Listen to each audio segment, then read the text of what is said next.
Bom dia, bom dia, bom dia! Muito bem, que alegria estar aqui novamente. Oh, que bom! Mariana Sansi, bem-vinda! Bem-vindo! Opa, nossa convidada já chegou. Ah, que legal! João Felipe, Gustavo Sansi, muito bem-vindos, viu? Eu já vou aqui convidar a nossa convidada para entrar aqui, a Maria Cristina Barros, para que a gente aproveite todos os momentos com ela aqui, o máximo possível.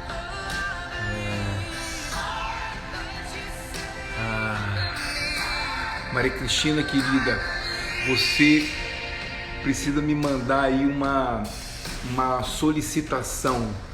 Na hora que você entra, tem um aviãozinho aí embaixo, só você clicar, me mandar uma solicitação que eu vou te autorizar. Bom dia, Gustavo, querido.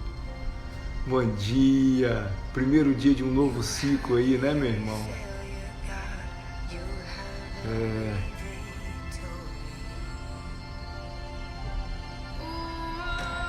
Muito bem, sejam muito bem-vindos. Nós vamos receber aqui hoje uma convidada muito especial, muito especial.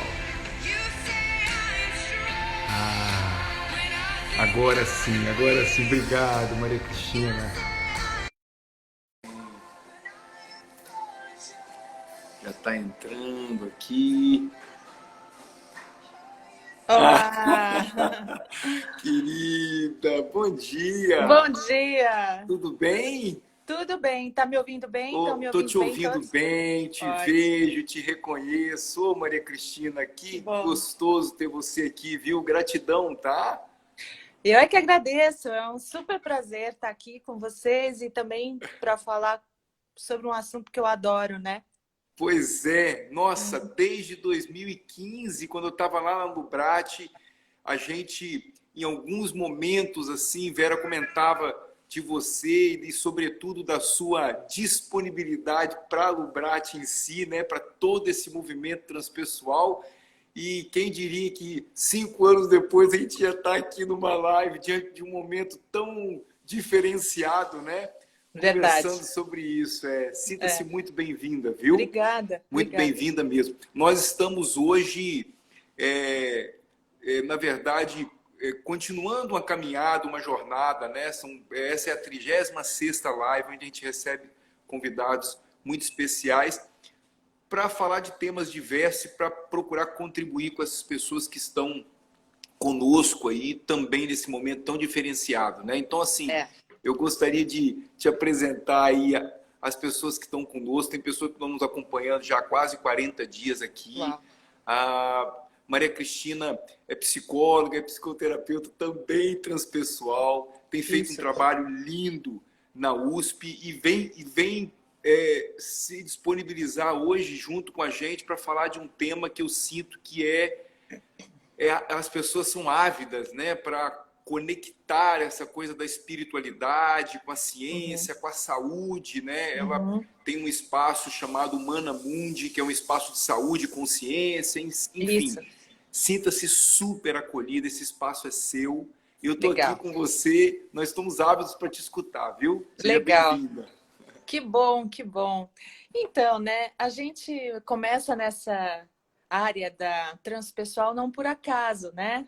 A gente acaba entrando nos estudos da transpessoal e a gente procura a transpessoal muitas vezes, ou a transpessoal nos encontra, não por acaso, porque eu, por exemplo, desde que me conheço por gente, passo por experiências, vivencio experiências que a gente pode dizer aí que seriam incomuns, na linguagem contemporânea a gente poderia chamar de anômalas, que é Uhum. um termo que eu não gosto de usar, mas é um termo que é bastante utilizado, né? E eu nunca consegui me encaixar dentro da psicologia, porque eu tinha que, de alguma forma, rechaçar, colocar de lado essas experiências, né? É, procurar perder esse lado, vamos dizer assim, deixar fora da minha prática, de qualquer maneira. Isso não tinha lugar. E isso começou a mudar. Eu acho que estou contando um pouquinho da história, porque acho que daí, né, a gente Perfeito, começa a ficar um perfeito. contato mais, eu sinto mais, né, o que eu estou falando, porque eu preciso desse contato, né, humano, assim, de a gente Perfeito, perfeito. conversar, né? Aham, ótimo. Então, aí o que aconteceu foi que eu comecei a trabalhar com psico-oncologia. Uhum. E desde que me formei trabalhando com pacientes oncológicos numa época em que isso não era quase feito, era muito ainda pouco difundido. Hoje, graças a Deus, tem um monte de gente fazendo muito bem isso, mas na época que eu me formei era um ou outro, né? A Sociedade Brasileira de Psico-Oncologia estava começando, e eu logo me engajei nisso e eu comecei a realmente vivenciar muito a dor, né, dos pacientes oncológicos. Eu comecei a trabalhar nos hospitais. Tive uma experiência muito interessante em Londres, quando eu morei lá. Eu morei 3 anos lá e lá eu trabalhei num hospital atendendo pacientes que eram transplantados.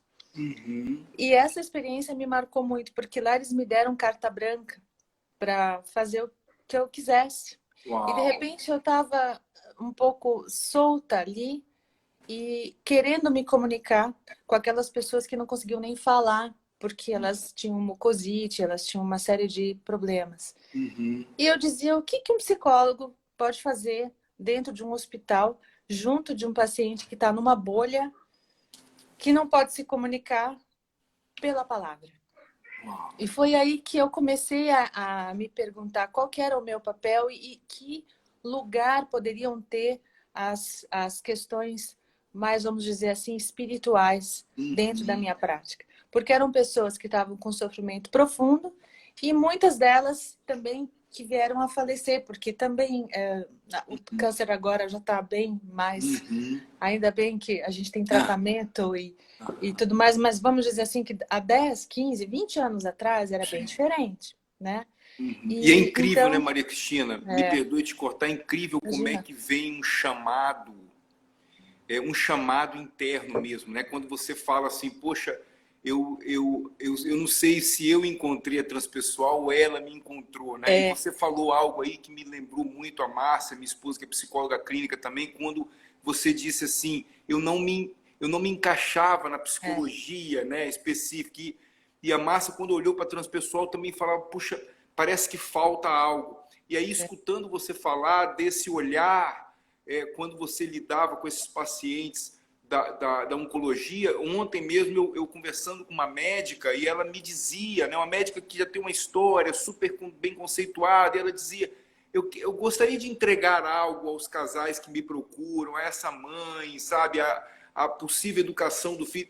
É incrível como é que vem um chamado, né, para lidar com algo maior, né? exato, exato, exatamente. Aí a nossa tarefa é ouvir esse chamado, né? E fazer alguma coisa com ele, que nem sempre é fácil também, porque às vezes estão chamando ali e a gente não ouve, né? No Aham. meu caso, acho que demorou um pouquinho, mas eu acho que eu ouvi, de alguma forma, uma grande amiga minha, que também é psico-oncóloga, uma super profissional, também transpessoal, a Rita Macieira. Ela falou, Cris, por que você está vivendo esse sofrimento, essa coisa da morte? Não adianta, você tem que ir para transpessoal. E eu falei, gente, mas transpessoal, o que eu vou fazer? Não sei, eu não vou ser aceita, não é aceito. Eu vou ser, sei lá, caçada, o que vai acontecer? Eu tinha essas preocupações. Mas Aham. que nada, eu fui. E aí foi a melhor coisa que eu fiz. Agradeço muito a Lubrati, especialmente a Vera Uau. Saldanha, né, por todo o ensinamento que ela realmente, no Brasil, foi quem realmente abriu a porta para mim, para esses estudos. Eu comecei fazendo a formação da transpessoal pela Alubrati, né? Uhum. E eu tô lá até hoje, né? E a gente procuro ajudar de alguma forma, tenho muito contato com as associações internacionais de transpessoal, então eu faço um pouco essa Que ponte legal. né, entre a transpessoal que a gente faz aqui, que é algo muito peculiar, especialmente a AIT, né, a transpessoal Aham. que a Vera trouxe essa, sistematizou essa de uma forma mais, acho que de uma forma muito organizada, né, uma metodologia de trabalho, especialmente para mim, Uhum. pessoalmente na clínica, muito interessante. Uhum. Então, essa forma metodológica dela arrumar essa casa Aham. transpessoal é uma coisa que a gente só tem aqui, sabe? No É. exterior é meio bagunçado. Você sabe Uau. disso, você mora aí, né? Mora fora, Aham, né? aham. Então, É, ela trouxe eu não sei se podemos chamar assim, mas uma trilha, uma uma ordenação, né? trilha, Aí isso. é incrível, que É, legal você trazer é, isso, né? De é. algo, de um lugar do qual você enxerga, porque nós estamos dentro do Reprogramando Hábitos e todo o Reprogramando Hábitos, todo o treinamento vivencial, ele foi construído exatamente com base nas 7 etapas para Legal. exatamente nos dar esse direcionamento, sabe? Exato. Dessa É. construção, né? Porque senão também, né, na transpessoal fica tudo muito amplo, muito Aham. pouco específico. Uhum. As pessoas perdem o foco. Vale tudo para tudo, tudo explica tudo. E aí realmente a gente cai em algo que não é muito nem eficiente, nem bom Uhum. para ninguém, né? Uhum. É, então, assim, a transpessoal é essa área que daí eu comecei dessa forma e não Uhum. parei mais. E Uhum. aí hoje fui caminhando nessa direção e tentando justamente, acho que o meu chamado era, peraí, essas experiências todas que eu vivencio, que eu Uhum. percebo os meus pacientes, clientes vivenciando, Uhum. tanto aqueles que estão, né, no caso dos oncológicos, que estavam realmente muito graves, às vezes, né, já se preparando para a passagem, e que traziam experiências incríveis, né, de visões de leito de morte, experiências de sonhos que eram muito Uhum. preparatórios para a passagem, Uau. coisas maravilhosas que eu pegava ali e dizia, como não olhar para isso, como não fazer alguma coisa com Nossa, isso que aqui, coisa rica. né?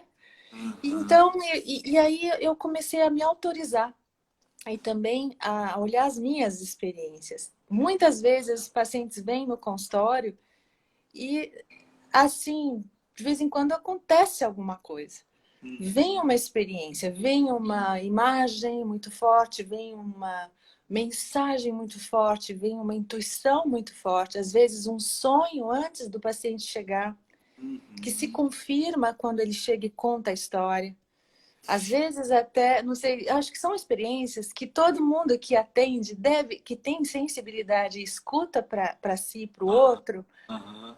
deve ter, né? Eu me pergunto, será Eu possível também que não acredito tem, que tenha, né? mas É, diante daquilo que você fala no início, muitos de nós têm e não escuta, sabe?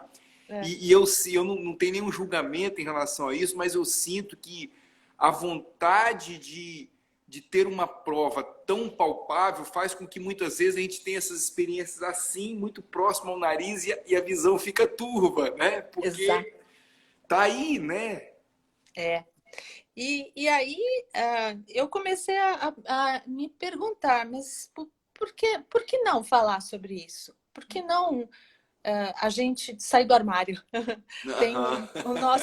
o nosso rapidamente contando aqui, nós temos um movimento que nós damos apoio, a Lubrate dá apoio, eu pessoalmente dou apoio, e junto com Lígia Splendori e Sean Blackwell, a gente encabeça esse movimento no Brasil, que chama-se Repensando a Loucura. É um movimento que começou em 2016 e trouxe, né, em 2017, trouxe a partir da Inglaterra um dia no ano em que as pessoas, que foi ontem, dia 12 Aham. de maio, todo Uau. ano, que Aham. é o dia em que as pessoas saem do armário com relação às suas experiências espirituais. Olha É. só. Então, é assim, ó, assuma que você tem experiências que ninguém explica, que você pode interpretar como espirituais, porque Aham. elas trazem um senso de conexão com o sagrado muito forte, portanto, Uhum.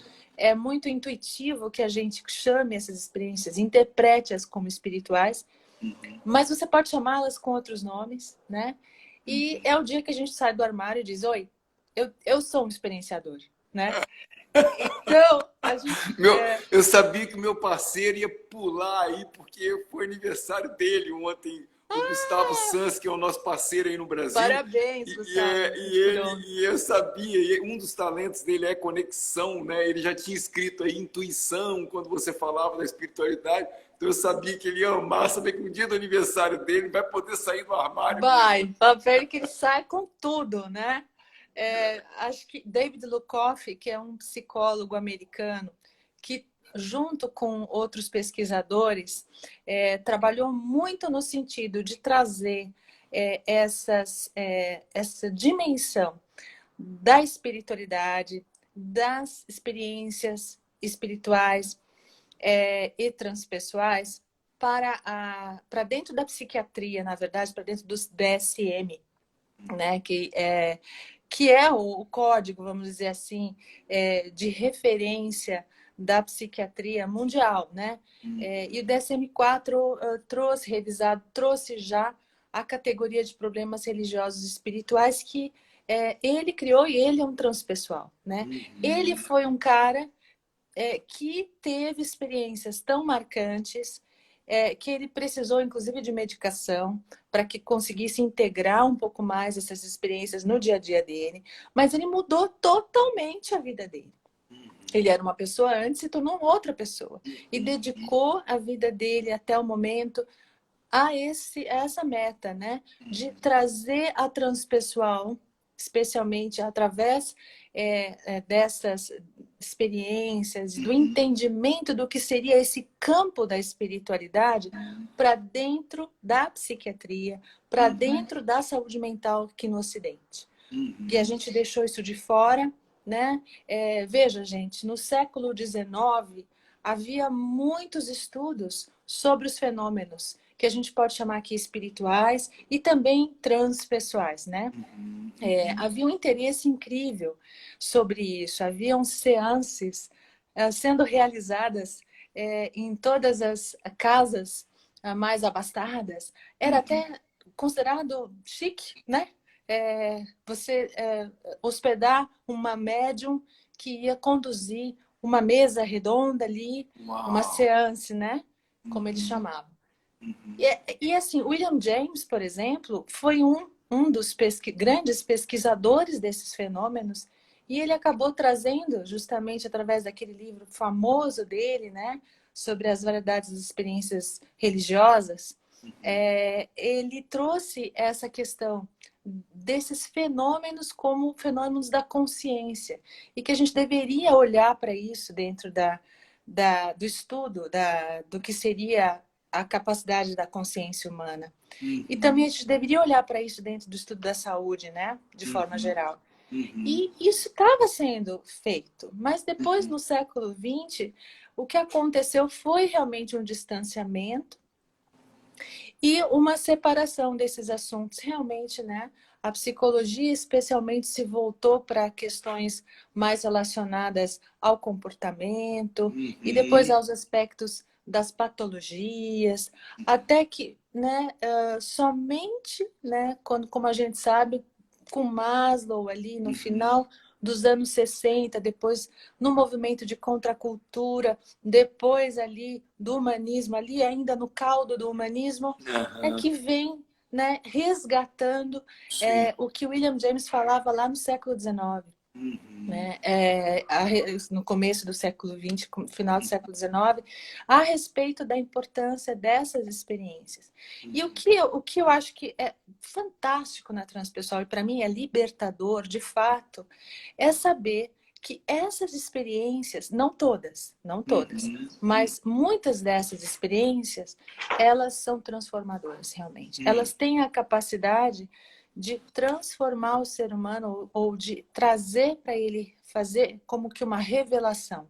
Revelar para esse ser humano aquilo que realmente importa. Aquilo que seria a sua essência, o seu propósito, o seu chamado, né? Então, muda valores, muda tudo, né? Depois de uma experiência forte, vamos dizer. Pois é. E como que E como que é notável isso no aspecto de você ter ali uma prova social mesmo, né? Alguém que está dentro do seu consultório e que através, quando você disse agora há pouco, muitas vezes existe uma experiência comigo que aí eu vejo que o próprio cliente traz, né? E Jung muitas vezes dizia, né? O que o seu cliente traz que é seu, né? E aí, quando nós conversávamos um pouco, você disse, Fabrício, a gente sabe ainda que é uma conquista, porque muitas vezes a própria academia afasta ainda algumas coisas da transpessoal, né? A própria psicologia positiva muitas vezes usa algumas premissas das quais o crédito não vem tanto para transpessoal, Não né? vem Então, nada, zero. isso. E a gente sabe disso, Então, eu sentia nesse caminhar, Cris, eu sentia muito uma luta muito grande das pessoas quererem abraçar sabe, e levar essas experiências, né? Dentro da organização, por exemplo, onde eu estou ainda boa parte da minha vida, você tinha que ter um cuidado para falar de espiritualidade, sabe?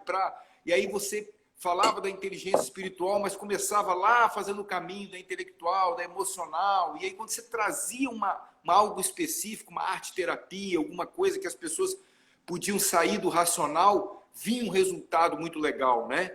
E por que eu estou te dizendo isso? Eu imagino que para você seja uma luta mesmo levar isso para dentro da universidade, né? E poder trazer a ciência próximo disso, né, Cris? Então, assim, eu nunca achei que esse fosse ser o meu caminho. Na verdade, eu não sou nem um pouco acadêmica, não tenho esse perfil, mas eu sempre gostei de estudar muito, né? Sempre muito curiosa. E aí, essa questão toda me perseguindo, eu resolvi fazer, então, entrar ali no ProSer, que é um programa aqui no Hospital das Clínicas, no Instituto de Psiquiatria. É um programa, né, de espiritualidade, religiosidade e saúde, então, que estuda a inter-relação entre essas questões, né? Eu achei muito interessante que tivesse um programa assim dentro do Instituto de Psiquiatria. A própria Vera Saldanha já conhecia esse programa. O Manuel Simão fazia parte disso também. E eu fui lá, porque eu morei no Sul por muito tempo e fiquei muito afastada aqui de São Paulo. Lá no Sul, eu já engajada com essas questões de espiritualidade, fiz um fórum, fiz um monte de coisa lá, né? Levei a Lubrati para lá Lubrati, também. exato. Enfim, tinham programas de espiritualidade, de estudo sobre espiritualidade dentro da PUC do Rio Grande do Sul, que a gente fazia parte. Aí vim para cá, falei, e agora, José, né? E aí eu entrei no ProSer, que é esse programa aí no IPQ. E eu me identifiquei muito, porque eles, assim, é um grupo multidisciplinar aberto, que faz estudos sérios, assim, bem conduzidos, né? Sobre essas questões, dessa relação entre a espiritualidade e a saúde mental. Com as próprias experiências, ou seja, pega a experiência. Também. As experiências são um dos fatores, vamos dizer assim. E aí eu propus ali que eu gostaria de estudar um pouco mais a transpessoal tem ali dentro, tem tido ali dentro desse programa uma boa inserção, uma boa abertura, eles ouvem, eles acham interessante, sempre me acolheram muito bem, através, acho que a questão da própria AIT e da Vera, com o respaldo que ela dá, acho que sempre foi uma porta que se abriu para isso, para mim. E aí eu ocupei meu espaço ali. E hoje, então, eu faço um doutorado sobre essas experiências. Então, a minha pesquisa, ela é lá dentro do Instituto de Psiquiatria, ela visa justamente conhecer mais profundamente sobre essas experiências e também sobre a prevalência e as características dessas experiências aqui no Brasil. Então, a gente fez um estudo. Isso é muito interessante, porque eu estava falando, né, que depois, no século XX, veio o Maslow, trouxe a atenção para isso de novo, mas como você disse, né, Fabrício, ficou muito marginalizado. A transpessoal não tem muito espaço mesmo dentro da academia, especialmente na graduação, né? Uau! Não se ouve falar muito disso, né? Maslow você conhece pela pirâmide das necessidades no curso de administração. Ponto, E perfeito. ponto, né? Perfeito, é. E é isso, acabou. E Aham. na verdade, o que acontece é que há mais ou menos 15 anos atrás, acho que mais até no final dos anos 90, começou um boom de pesquisas novamente sobre essa questão da espiritualidade e da religiosidade, através de pesquisadores nos Estados Unidos. Um deles que é o Koenig, que é um ícone, né, que começou realmente através de uma experiência que ele teve, Uau! religiosa, inclusive, que mudou a vida dele. E aí ele chegou até a ser andarilho na rua, para você ter ideia de como essa experiência foi forte para ele. E ele começou, só que ele é um scholar, né? E ele começou então voltou dessa experiência, se integrou essas experiências através desse chamado que foi estudá-las cientificamente. Ele é um Sim. médico e ele abriu o campo, né, na Duke University, nos Estados Unidos, para o estudo dessas experiências. Rapidamente, pesquisadores do mundo inteiro aderiram, inclusive no Brasil, através da pessoa, por exemplo, do Alexander Moreira Almeida, que é um pesquisador que começou aqui também no IPQ, aqui em São Paulo, mas depois, agora, ele está ali na Universidade de Juiz de Fora. E ele foi um grande pioneiro, junto com outros colegas aqui, de trazer justamente essa questão para dentro da academia.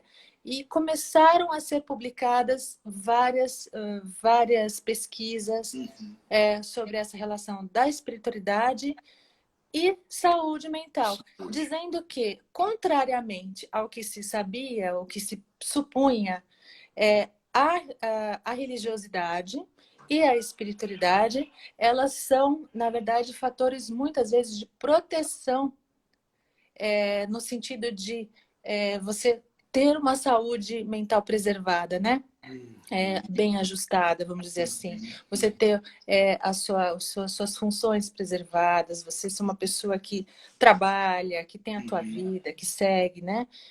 Então, justamente, se, por exemplo, a espiritualidade era vista como, ou mesmo a religiosidade, vista como uma coisa um pouco primitiva, uma relação do homem com Deus seria uma relação do filho com o pai, onde existe uma não responsabilização pela própria vida, uma delegação das responsabilidades para Deus. Então, uma atitude muito, vamos dizer assim, pouco madura. Isso. Né?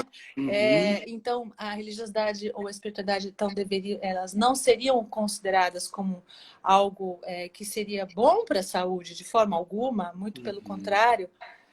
Inclusive, as experiências denotariam patologia. Tudo isso começou a cair por terra, porque as pesquisas começaram a apontar para o lado oposto.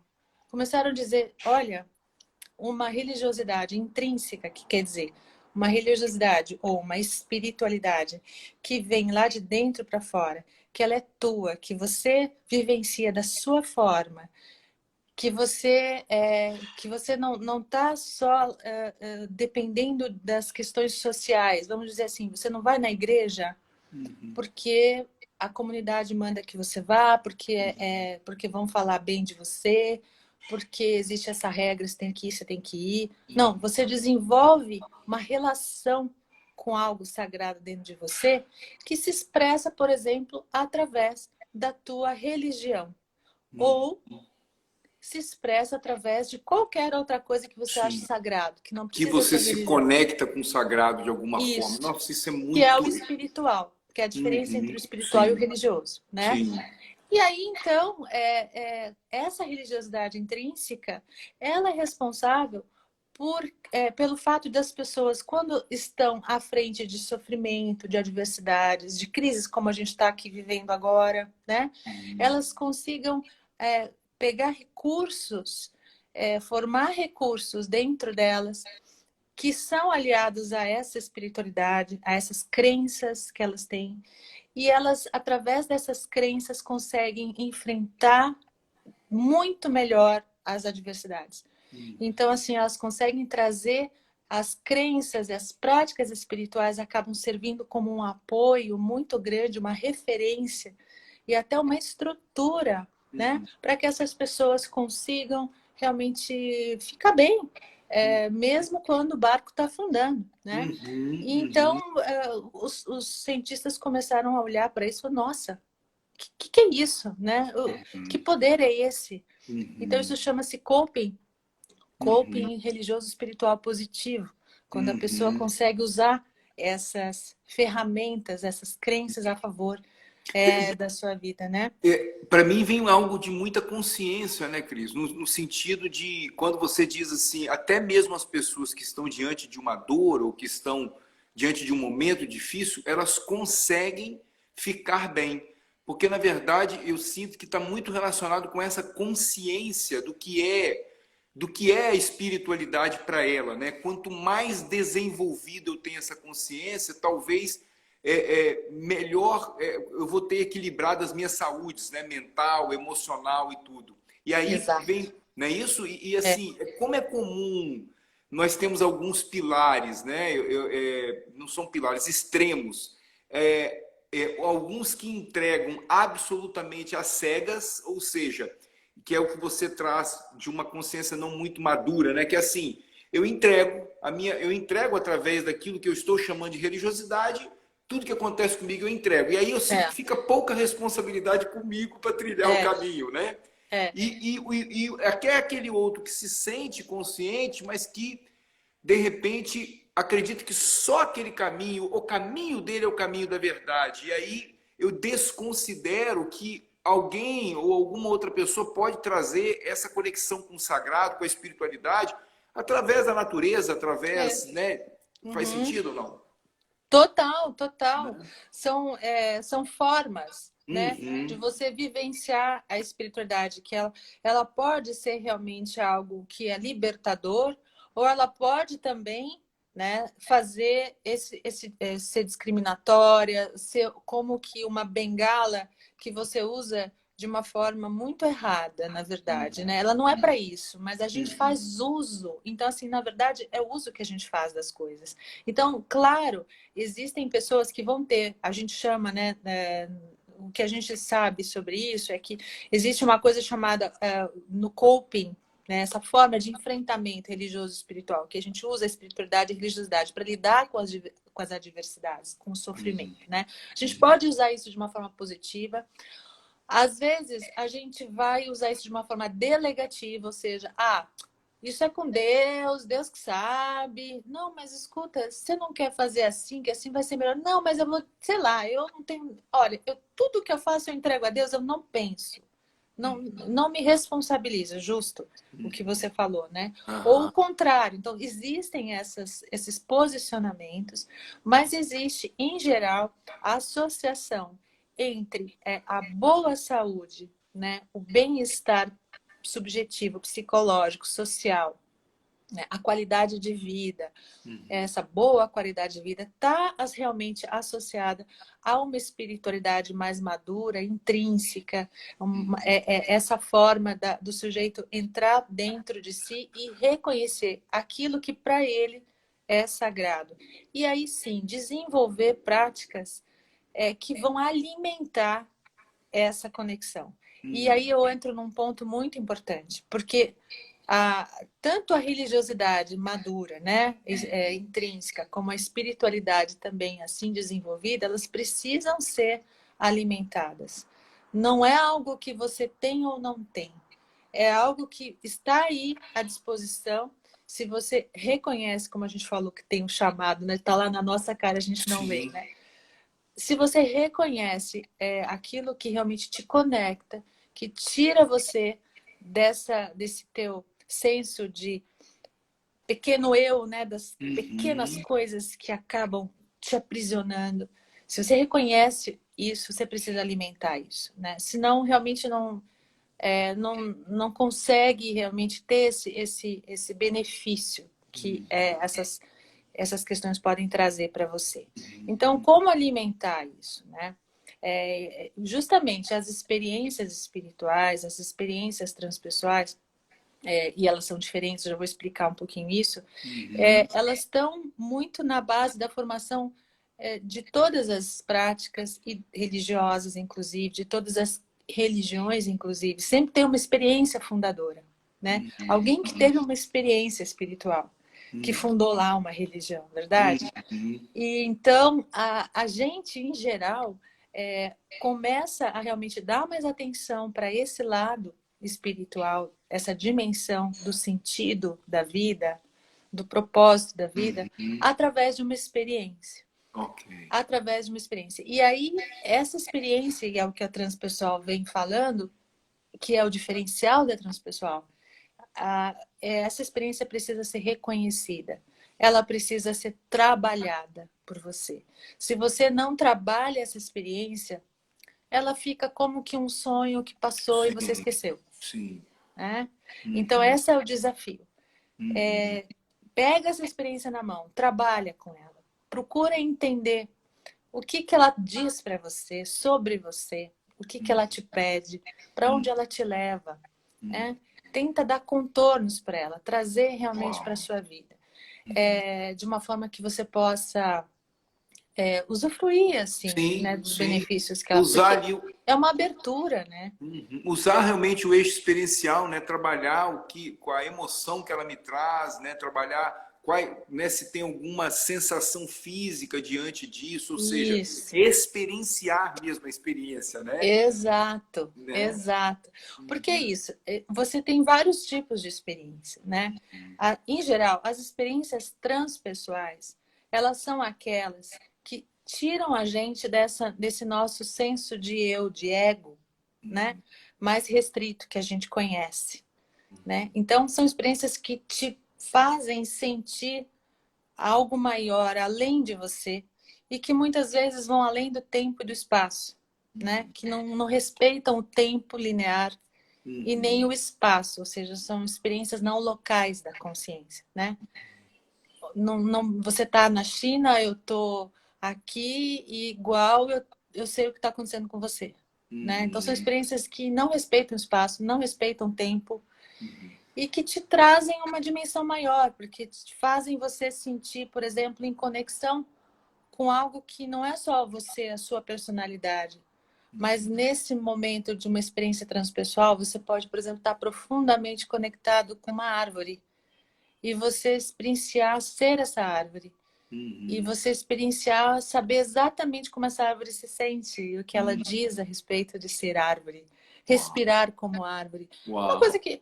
esse é papo de louco. Realmente é. É isso aí. E não Somos espere assim. o dia 12 de maio para colocar isso em prática, não, porque pode ajudar muito na jornada, mas muito, né? Só quem vivencia um abraço numa árvore sente a pulsação, sabe o que né? O quanto isso é real, né? Você sabe que existem vários, assim, aí existem outros tipos de experiências, claro, que podem ou não, né, ser assim, transpessoais, mas que podem ou não, no sentido de ser trabalhadas, podem ou não ser responsáveis por uma mudança maior na tua vida, né? Depende muito de você. Mas a gente, assim, na pesquisa, a gente está vendo, por exemplo, aqui no Brasil, né? A gente chegou a um número que é estarrecedor. Se você computar os vários tipos de experiências existentes, e aí eu vou incluir até a intuição como uma das experiências, sonho premonitório, experiências de ouvir vozes de alguém que já morreu, experiências de ver vultos, né? Experiência de sentir a presença de alguém que já morreu, que são as experiências mais do tipo mediúnicas, vamos dizer assim. As experiências místicas, que são as experiências culminantes de Maslow, né? Que são as experiências de unidade, de sensação de conexão com o todo, que são inefáveis, você não consegue dar palavras para elas, que trazem uma nova realidade, que você está, enfim, unido com Deus ou com algo assim, como Deus, né? Como se você não se você é ateu, por exemplo, mas é algo que te reporta a uma coisa maior. Uhum. E Essas que não tem palavras mesmo, e né? não Essa tem palavras, é específica. Isso. inefável, inefável. Exato. É. Uhum. Essas são as principais características, inclusive, da experiência mística, né? Uhum. Maslow, ele não quis dar o nome de experiências místicas, ele quis, porque ele justamente percebeu que as experiências místicas, elas não eram só dos místicos, elas não eram só dos santos, né? Aham. Dos grandes religiosos que depois se tornaram, enfim, ícones das religiões e dos homens santos. Não, eram experiências que aconteciam no dia a dia com pessoas comuns, quando estavam, por exemplo, junto à natureza, vendo um pôr do sol, ou eram experiências que aconteciam, por exemplo, durante o parto, Uhum. né? Ao dar à luz uma criança, ou experiências que aconteciam, por exemplo, depois de uma maratona, né? Ou quando você vai subir uma montanha e se esforça e chega lá no cume. Uhum. Eram experiências assim que não era necessário você ser santo ou místico para ter. Então ele tirou essa palavra mística das experiências e colocou experiências culminantes, né? Dizendo, olha, ela é para todo mundo tem, né? Uhum. E para você ter uma ideia, na minha pesquisa, a gente chegou ao número de 92%, Uhum. né, da população brasileira já teve algum tipo de experiência dessas que eu Sim. mencionei. Uau. É muito grande, né, É o número. muito grande. Nossa, é muito grande. É muito grande e também é muito. Eu sinto que é muito abrangente, porque você trouxe um olhar da experiência culminante que, para mim, aqui abarcou muito mais experiência. Eu viajei aqui, Cris, porque agora em setembro passado eu tive em West Virginia. Eu percorri 5 estados aqui para fazer uma vivência chamada Hero Journey, num lugar mágico, assim, completamente conectado com a natureza. Um trabalho muito transpessoal, sabe? Que E em legal. uma dessas experiências eu tive a oportunidade de, com uns amigos, escalar uma determinada montanha e que fazer uma escalada e que lá em cima tinha um instrutor esperando a gente para que a gente descesse de rapel, sabe? E quando eu cheguei nesse ponto, lá no alto, assim, que eu virei de costas para colocar o aparelho para descer o rapel, eu encontrei ali aquela imensidão, sabe? Aquilo que, Sim, Cris, eu entrei em prantos na hora, porque eu senti é ali essa isso. união com Deus, É sabe? isso. Essa, de uma forma, eu falo, chego a ficar arrepiado aqui. Então, quando você falou disso agora, eu falei, nossa, como isso traz essa É. unicidade, né? Incrível, né? É incrível. Por isso que são experiências que Obrigado. são potencialmente transformadoras. Porque o que você sente, se você aproveita, muda a tua vida, muda a tua perspectiva, né? Uhum. Agora, a gente precisa dar valor a essas coisas e trabalhar essas experiências, senão fica como se fosse um sonho, que nem eu falei, né? Uhum. Agora, estão perguntando aqui, a transpessoal é mais aceita, né, nos Estados Uhum. Unidos e tudo Uhum. mais, né? Uhum. Eu acho que até posso responder isso, né? Assim, a transpessoal começou nos Estados Unidos, né? Aham. Mas ela teve um boom nos Estados Unidos, nos anos 70.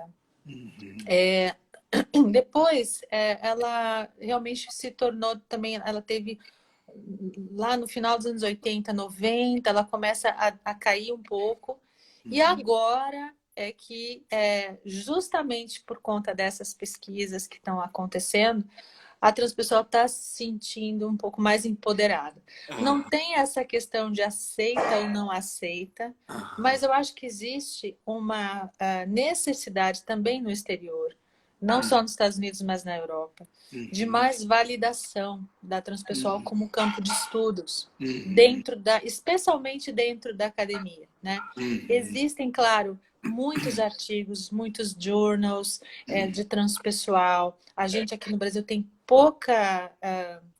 pouco costume, né, de ficar escrevendo e publicando em revistas científicas. A gente faz mais em livros, a gente faz livros, né?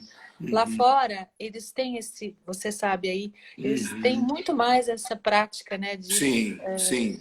de É, publicação. Caiu um negócio no chão, vamos ver como é que cai. Aí caiu vamos do fazer lado um de cima, artigo, vamos fazer um isso. artigo. Qualquer Perfeito, coisa é um artigo, né? O que é é muito muito mais interessante. reconhecido nesse sentido, Nesse é. sentido é mais reconhecido, Uhum, mas eu vou dizer para você que o Brasil é um grande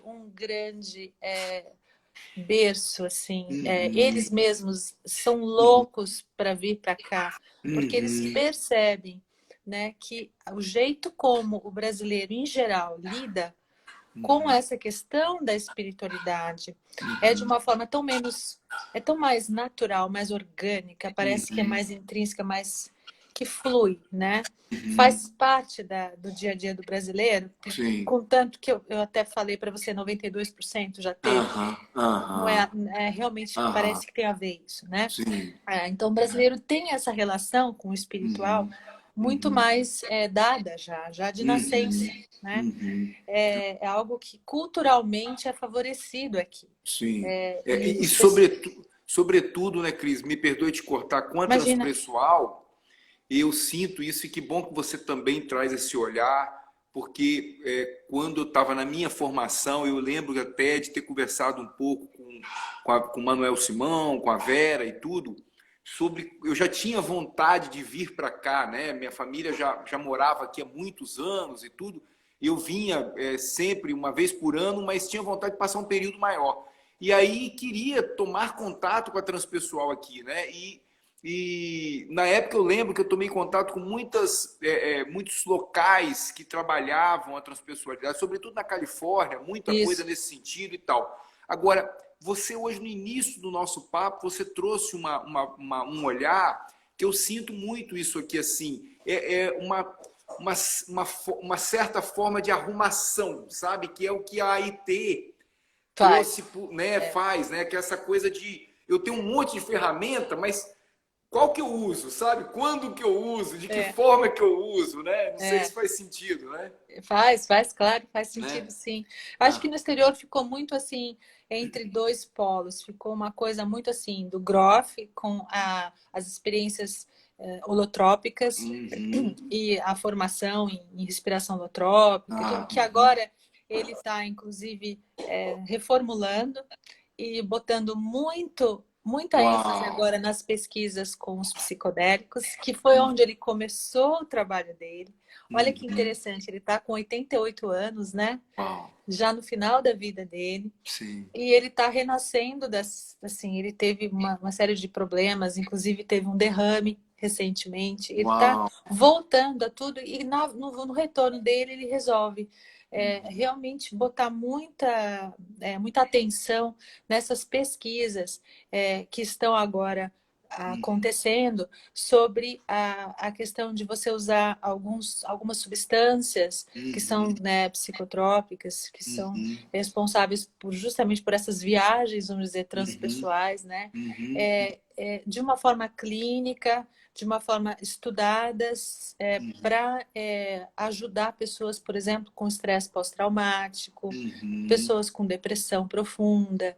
Então, uhum, já existem evidências bem robustas no sentido de uma melhora significativa nos sintomas, por exemplo, de estresse pós-traumático, uhum, né, com o uso de algumas substâncias, acho que especialmente MDMA e também a própria psilocibina com pacientes com depressão. Então, uhum, assim, é necessário, a transpessoal, ela tem uma relação com isso muito forte, e é uhum, necessário, no meu ponto de vista, a gente conhecer o que está acontecendo também, uhum, porque muitas dessas experiências, o que acontece é justamente a premissa da transpessoal.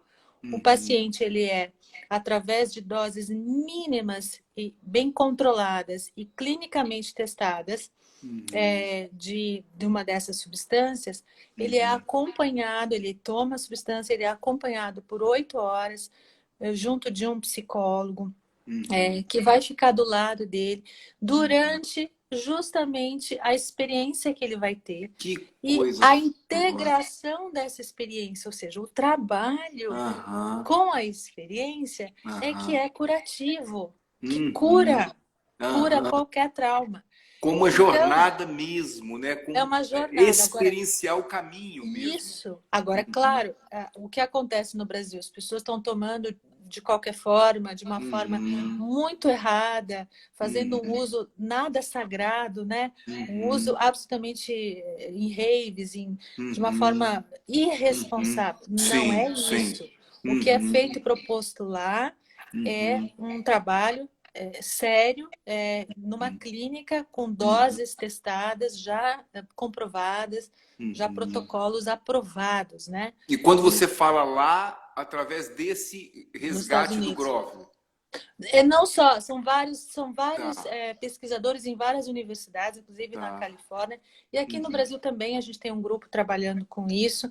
Eu acho uhum, isso muito interessante, acho que é uma perspectiva interessante para a gente uhum, olhar uhum. para transpessoal também, né? Aham. Traz Mas luz, né, assim, Cris? Desculpa, hã? traz Fala, luz, né? Porque traz. traz luz, porque É. eu lembro que num dos congressos da Lubrat, eu não sei se foi o último que teve em Portugal, eu lembro que houve uma dos palestrantes trazia essa questão do uso de uma substância, né, no tratamento e tudo, e existia realmente sempre um conflito, não um confronto, né, de uso ou não uso, se tem, se existem outras formas de expandir a consciência. Será que eu preciso usar essa substância para expandir a consciência? Claro. E aí você traz todo um olhar de como mais um recurso, e isso traz luz, né? Traz lucidez, Isso, né? exato. É mais um recurso que, quando bem utilizado, e aí existem protocolos clínicos que foram desenvolvidos cientificamente para isso, foram testados, que não trazem perigo à saúde, Uhum, aí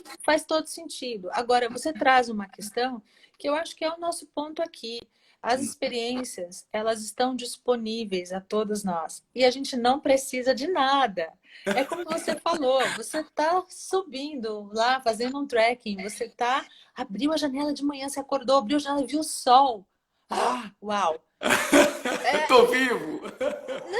Exato, assim, Uhum, o que é interessante é que as experiências, elas têm vários tipos de intensidade.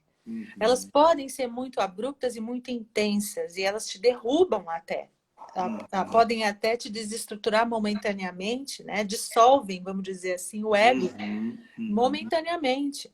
Mas você uhum, depois se recupera e vai uhum, trabalhando e integrando a experiência. Agora, uhum, o mais interessante é que quando você começa esse trabalho de olhar para dentro, valorizar e reconhecer, trabalhar essas experiências de uma forma mais sistematizada, através de práticas de autoconhecimento, onde você vai trabalhar a razão, emoção, intuição, sensação, aham, onde você vai fazer um equilíbrio desses elementos dentro de você, o que uhum, vai acontecer é que as experiências não vão precisar mais ser tão intensas nem tão abruptas para que sejam sentidas e que sejam aproveitadas. Então, às uhum, vezes, o que é muito lindo é que você percebe que no teu dia a dia você está forrado de experiências. É só uhum, você abrir a visão e você se deixar tocar e você vai perceber que até o ato de respirar é uma experiência espiritual. É uma experiência profundamente transformadora. uhum, Então, assim, muitas coisas podem ser experiências transformadoras na tua vida, que tem uhum, essa conexão com o sagrado. Mas você vai desenvolvendo essa sensibilidade à medida em que você vai trabalhando essas experiências, né? uhum, Então, é isso, a transpessoal, no final das contas, um pouco essa coisa de fazer a psicossíntese, né, que o Sardioli falava, de você aham, trazer essa síntese, né, onde o pequeno eu e o grande eu, eles vão se tornar um só, né? aham, Então, essa que é a nossa busca, é para lá que a gente vai. Então, aham, essas experiências todas são muito interessantes, a gente fica muito curioso, a gente quer estudar, a gente quer entender por que que um paciente entra lá, né, e uhum, fala, olha, eu tô com uma questão de separação e, enfim, aí você olha para a sua vida e fala, meu Deus, acabei de sonhar que o fulano se separou da ciclana. E aí aham, vem, na sequência, vem o paciente falando isso. Ou então, uhum, aconteceu comigo esse fim de semana passado. Eu uhum, estava com uma música na cabeça de um filme que eu vi há muito tempo atrás e nunca mais tinha visto. E não sei porque essa música inteira veio na minha cabeça. Uhum. Eu falei, mas que interessante, né? Da onde vem isso? Eu Aham. falei, eu acho que eu tenho que fazer alguma coisa com essa música. Aí eu fui procurar essa música, achei. Uhum. E aí veio assim, eu vou fazer uma meditação. E eu resolvi Uhum. fazer uma meditação com essa Uau. música. Uhum. Gravei a meditação. Uhum. Na segunda-feira, a minha paciente vem e fala assim: Cris, você não sabe o que eu fiz esse fim de semana. Ai, Aí eu falei, o tô quê? arrepiado aqui já. Ela, eu passei o fim de semana inteiro vendo um filme por causa de uma música. E esse filme, olha, fazia uns 20 anos que eu não via. Mas eu vi 4 vezes o filme. Porque, nossa, eu precisava ver aquele filme. Que filme que é? Aí era o mesmo, é o Jardim Secreto. O Jardim Secreto. Ai, E era Cris. justamente, eu fiz até a meditação com o nome Jardim Secreto. Fiz uma mandala. Eu falei, você não vai acreditar, né? Então, Aham. essas experiências, elas estão aí como pequenas pílulas, assim, pequenos chamadinhos que vão nos dando essa, uau, esse chacoalhão. Aham. Olha, olha, que tem algo maior aí, né? Aham. Cris, a Márcia até comentou aqui, Cris, eu vivi uma experiência no sábado pela manhã, assim que acordei, e foi muito emocionante, sabe? Eu estava num outro cômodo da casa e eu tinha participado de um meeting aqui com o pessoal do Hero Johnny, e quando eu cheguei no quarto, ela estava em prantos, escrevendo. Ela tinha acordado, tinha feito as orações e tal, e ela tirou uma carta do caminho sagrado e veio para ela num momento assim, as coisas foram acontecendo de uma forma muito natural, né? E isso trouxe tanto significado para aquele momento que ela estava vivendo, que ela traz essa partilha aí. A Maria Angélica, agora há pouco, disse é uma médica, né? É um obstetra, uma ginecologista, e ela diz experiências que são transformadoras, só experienciando para entender a profundidade. Quero muito abrir essa visão. Que É, legal isso, né, é, Cris? é. Que legal. Uma das coisas que me chamou muita atenção na transpessoal foi como ela abarca pessoas que vêm de segmentos, né, não só da área da saúde, como a doutora Maria Angélica, mas técnicos, engenheiros, pessoas que, sabe, que vêm e que usam a espiritualidade no seu caminho. Não precisa sair daquele caminho. Eu posso aproveitar. Ali eu estou sendo canal, né, Cris? Sem dúvida, sem dúvida. É isso. Eu acho que uma das questões importantes aí, né, é que a transpessoal, né, por que que ela foi um pouco rechaçada, né, da academia, inclusive desses contextos um pouco mais formais, né, de aprendizado, de prática? Porque muitos transpessoais também se uniram num nicho próprio, né? Ficaram muito falando consigo mesmo. Assim, eu com a minha tribo me entendo, a gente fala aqui uma língua comum. Se vocês não querem ouvir, paciências, fiquem aí que nós vamos ficar aqui falando entre nós. Ok, isso é uma coisa que foi importante a gente fazer. As tribos transpessoais se uniram, se encontraram, se fortaleceram, desenvolveram lá toda uma linguagem. Mas o que aconteceu foi que esse lado de cá, que não estava participando, começou a falar: escuta, essa linguagem que vocês estão usando aí é uma linguagem que é religiosa, ela é crença. E a transpessoal, ela não é psicologia só, a transpessoal é um campo de estudos, mas dentro da psicologia, por exemplo, né, a transpessoal não pode ser crença. Você não pode ter que acreditar que Deus existe para fazer transpessoal. E eles estão certos, porque muitos transpessoais acabam falando ou trazendo essa fala, né? Trazendo elementos assim para a prática que são claramente de crença religiosa. Isso não pode acontecer. A gente tem que se policiar nesse sentido. Por mais que você, como transpessoal, como profissional, acredite em qualquer coisa que você queira acreditar, quando você está na frente de uma pessoa que é teu cliente, o que vale é ele, é a crença dele. Não é o que você acredita. E a transpessoal, ela tem que ser esse continente, esse receptáculo para todas essas crenças e experiências poderem ser recebidas sem julgamento. Então, não dá para você ter partido, sabe? Sim. Então, essa é a Cris, essa é a deixa eu só te questão. cortar um minutinho. Olha só, daqui a 30 segundos a nossa live vai cair, mas aí eu vou te convidar Já? só para a gente voltar para você se despedir. Olha que delícia! Eu vou convidar todos que estão aqui para voltar, para que você possa se despedir, tá? Fazer a prática. Tem alguma prática? Por Não. favor, você que sente seu coração, porque eu gostaria, se você tiver um tempinho conosco aqui, mais uns 10, 15 minutinhos, eu gostaria que você pudesse fazer conosco, tá? Então ela vai cair, eu só vou salvar ela para a gente jogar no YouTube e a gente já volta, tá bom? Tá bom, tá legal. Tá? Tá joia. Espera só um pouquinho. 2 segundos, Nossa. caiu. Vamos